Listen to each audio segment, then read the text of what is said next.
ಲೋಕಸಭಾ ಮಹಾಯುದ್ಧ ಮುಗಿಸಿರುವಂತಹ BJP ಮತ್ತು ಕಾಂಗ್ರೆಸ್ ನಾಯಕರು ವಿಧಾನ ಪರಿಷತ್ ಚುನಾವಣೆಗೆ ಸಜ್ಜಾಗ್ತಿದ್ದಾರೆ. ಉಭಯ ಪಕ್ಷಗಳು ಅಭ್ಯರ್ಥಿಗಳನ್ನು ಘೋಷಿಸಿವೆ. ಯಾರಿಗೆಲ್ಲ ಟಿಕೆಟ್ ಸಿಕ್ಕಿದೆ, ಯಾರಿಗೆ ಮಿಸ್ ಆಗಿದೆ, ಈ ಸುದ್ದಿಗಳನ್ನು ನೋಡೋಣ ಪರಿಷತ್ ಫೈಟ್ ನ್ಯೂಸ್ ಟಾಪ್ನಲ್ಲಿ. ಜೂನ್ 13ರಂದು ವಿಧಾನ ಪರಿಷತ್ನ 11 ಸ್ಥಾನಗಳಿಗೆ ಚುನಾವಣೆ ಹಿನ್ನೆಲೆಯಲ್ಲಿ ಇಂದು ನಾಮಪತ್ರ ಸಲ್ಲಿಕೆಗೆ ಕೊನೆಯ ದಿನ ಆಗಿದ್ದರಿಂದ ಕಾಂಗ್ರೆಸ್ನ 7 ಅಭ್ಯರ್ಥಿಗಳು ನಾಮಪತ್ರ ಸಲ್ಲಿಸಿದ್ದಾರೆ. Doctor Yathindra Siddaramaiah, NS Bosaraju, K Govindaraju, Ivan D'Souza, Vasanth Kumar, Bilkis Bano, Jagadev Guttedar ನಾಮಪತ್ರ ಸಲ್ಲಿಸಿದ್ದಾರೆ.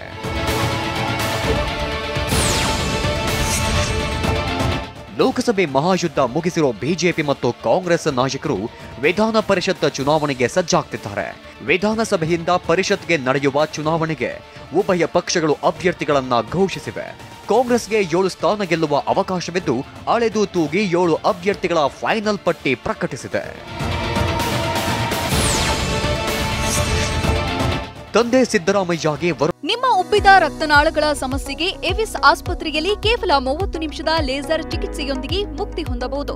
ಹೆಚ್ಚಿನ ವಿವರಗಳಿಗಾಗಿ ಸಂಪರ್ಕಿಸಿ 8088837300. ಕ್ಷೇತ್ರ ತ್ಯಾಗ ಮಾಡಿದ್ದ ಯತೀಂದ್ರಗೆ ಮೇಲ್ಮನೆ ಟಿಕೆಟ್ ಸಿಕ್ಕಿದೆ.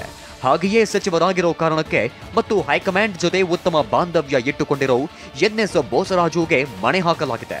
ರಾಯಚೂರು ನಾಯಕರ ವಿರೋಧದ ನಡುವೆಯೂ ಬೋಸರಾಜು ಮರು ಆಯ್ಕೆಯಾಗಲಿದ್ದಾರೆ.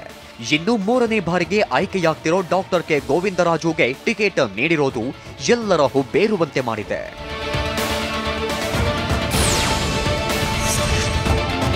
ಏಳು ಸ್ಥಾನಕ್ಕೆ ಒಂದಲ್ಲ ಎರಡಲ್ಲ 300 ಆಕಾಂಕ್ಷಿಗಳು ರೇಸ್ನಲ್ಲಿದ್ರು.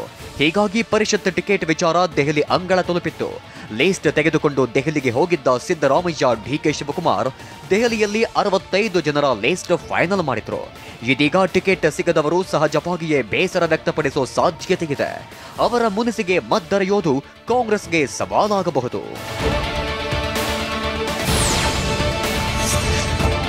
ಪರಿಷತ್ನಲ್ಲಿ ಬಿಜೆಪಿಗೆ 3 ಸ್ಥಾನ ಗೆಲ್ಲೋ ಅವಕಾಶವಿದ್ದು ಅಭ್ಯರ್ಥಿಗಳ ಹೆಸರು ಫೈನಲ್ ಮಾಡಿದೆ.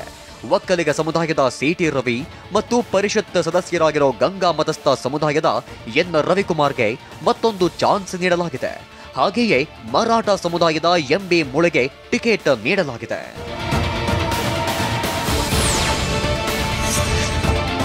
ಸಾವಿರದ 1995ರಿಂದಲೂ ನಾನು ಯಾವುದನ್ನು ಕೇಳಿ ಪಡೆದಿಲ್ಲ.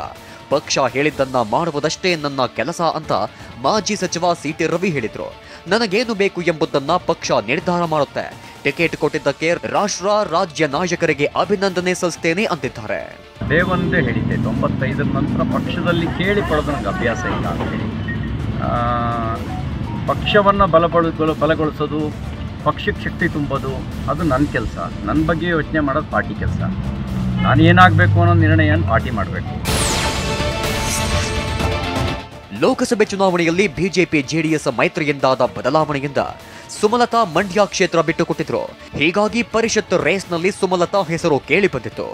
ಇದೀಗ ಸುಮಲತಾ ಟಿಕೆಟ್ ಮಿಸ್ ಆಗಿದೆ. ಈ ಬಗ್ಗೆ ಪ್ರತಿಕ್ರಿಯಿಸಿರೋ ರವಿಕುಮಾರ್ ಸುಮಲತಾರಿಗೆ ಪಕ್ಷದಲ್ಲಿ ಒಳ್ಳೆಯ ಅವಕಾಶ ಸಿಗಲಿದೆ ಎಂದಿದ್ದಾರೆ.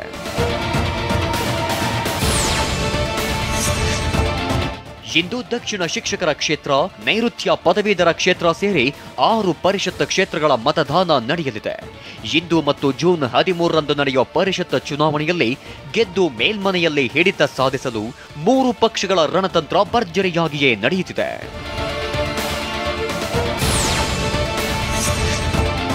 ವಾಲ್ಮೀಕಿ ಅಭಿವೃದ್ಧಿ ನಿಗಮ ಅಧೀಕ್ಷಕ ಚಂದ್ರಶೇಖರನ್ ಆತ್ಮಹತ್ಯೆ ಪ್ರಕರಣದಲ್ಲಿ ಆರೋಪ ಪ್ರತ್ಯಾರೋಪ ಜೋರಾಗಿಯೇ ನಡೆಯುತ್ತಿದೆ.